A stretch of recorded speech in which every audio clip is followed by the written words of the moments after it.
नमस्कार मेरे प्रिय मित्रों, जय श्री राधे राधे। आज मैं आपको निधिवन में घटी एक सच्ची लीला के बारे में बताऊंगी, जिसमें एक ऐसी अलौकिक चमत्कार हुई जिसे सुनने के बाद आपको यह पूर्ण रूप से विश्वास हो जाएगा कि निधिवन में आज भी श्री कृष्ण और गोपियाँ राधा रानी के साथ हर रोज़ आते हैं। ये कहानी सत्यता पे आधारित है और इस कहानी को कहते हुए मुझे बड़ा ही अलौकिक और दिव्य महसूस हो रहा है, तो आपको भी सुनने में बहुत ही अच्छा लगेगा। मित्रों, आप ऐसी ही कथा और सच्ची घटना पर आधारित हमारे सनातन धर्म और भगवान के बारे में जानना चाहते हो तो मेरे चैनल पर ऐसी बहुत सी रोचक लीला कथाएं मिलेंगी। तो दोस्तों, चैनल को सब्सक्राइब कर अपना प्यार ज़रूर देना। यह एक बार की बात है। हिमांशु नाम का एक लड़का था जो अपने माता पिता तथा दादा दादी के साथ अपने घर पर रहता था। वह अपने घर में सबसे लाडला और सबको चाहने वाला लड़का था। उसके दादा दादी उसे बहुत प्यार करते थे।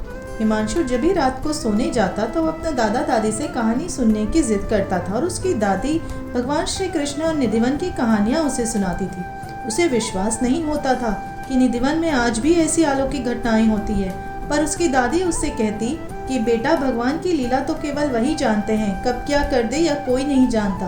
पर यह सत्य है कि निधिवन में आज भी भगवान कृष्ण राधा रानी तथा गोपियों के साथ रास रचाते हैं, परंतु उसे अपनी दादी पर पूरा विश्वास नहीं होता था। और ऐसे ही दिन बीतते जाते हैं। धीरे धीरे हिमांशु 18 साल का हो जाता है। एक बार उसके दोस्त की बहन की शादी होने वाली थी, जो कि वृंदावन में होनी थी। उसके दोस्त ने हिमांशु को अपनी बहन की शादी के लिए न्योता भी दिया। हिमांशु बहुत ही ज़्यादा खुश हो गया, इसलिए नहीं कि वह अपने दोस्त की बहन की शादी में जा रहा था, बल्कि इसलिए क्योंकि उसके दिमाग में कुछ और ही चल रहा था।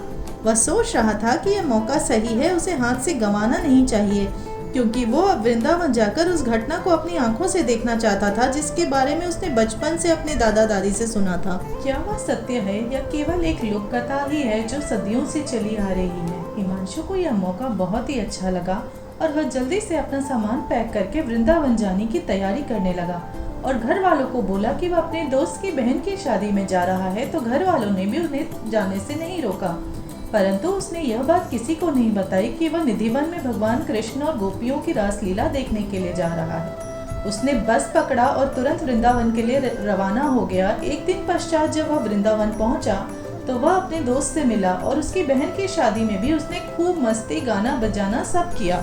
और उसके बाद उसने अपने निधिवन की रासलीला देखने की इच्छा अपने दोस्त के सामने जाहिर की, परंतु जैसे ही उसके दोस्त को उसकी मंशा के बारे में पता चला तो उसने साफ तौर पर मना कर दिया और उससे यह भी कहा कि हमें ये गलत कार्य नहीं करना चाहिए, क्योंकि उसके दोस्त को पता था कि निधिवन में साक्षात भगवान आज भी आते हैं।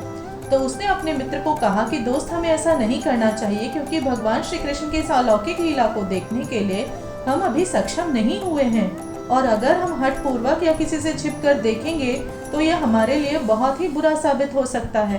पर हिमांशु कहाँ मानने वाला था। आखिरकार हिमांशु अपने दोस्त को बिना साथ लिए खुद ही केवल अकेले निधिवन की रासलीला देखने के लिए चला गया। उसने सबसे पहले वृंदावन में मंदिर के दर्शन किए और करीब 6 बजे वहाँ निधिवन पहुँच गया और पट बंद होने से पहले किसी पेड़ के पीछे छिपकर बैठ गया। जब मंदिर के गोस्वामी जी आकर निधिवन में देखने लगे तो उन्हें कोई दिखाई नहीं दिया और वह वहां से चले गए और आखिरकार पट बंद हो गया। परंतु कुछ समय बाद हिमांशु यह क्या देखता है कि वहां पर बैठे बंदर, पशु पक्षी, यहाँ तक कि कीड़े मकोड़े सब धीरे धीरे वहां से जाने लगे। वहां पर कोई भी नहीं था, एक चींटी भी वहां नहीं दिखाई दे रही थी। परंतु हिमांशु को तो अपनी हट थी कि वह वहां से जाना ही नहीं चाहता था, इसलिए वह पेड़ की डाल के पीछे छिपा रहा।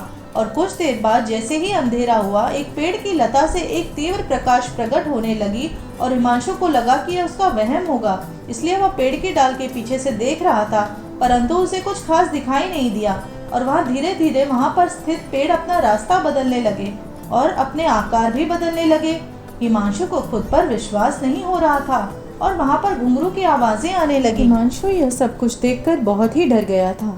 कुछ देर बाद जब यह सब देखते देखते उसका सर अचानक से भारी होने लगा और वह बेहोश होने लगा, तो उसने सोचा कि अगर मैं बेहोश हो जाऊंगा तो कुछ नहीं देख पाऊंगा, इसलिए वह बेहोश होने से पहले अपने कैमरा से रिकॉर्डिंग चालू कर देता है और वहीं पर बेहोश होकर गिर पड़ता है।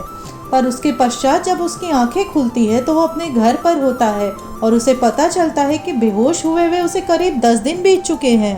यह सब कुछ जानकर वह बहुत ही आश्चर्य में पड़ जाता है। और जब अपने घर वालों को निधिवन की सत्य घटना के बारे में बताने की कोशिश करता है तो वो बता नहीं पाता, बल्कि जोर जोर से रोने लगता है और किसी प्रकार भी उस घटना का वर्णन अपने परिवार के सामने नहीं कर पाता है।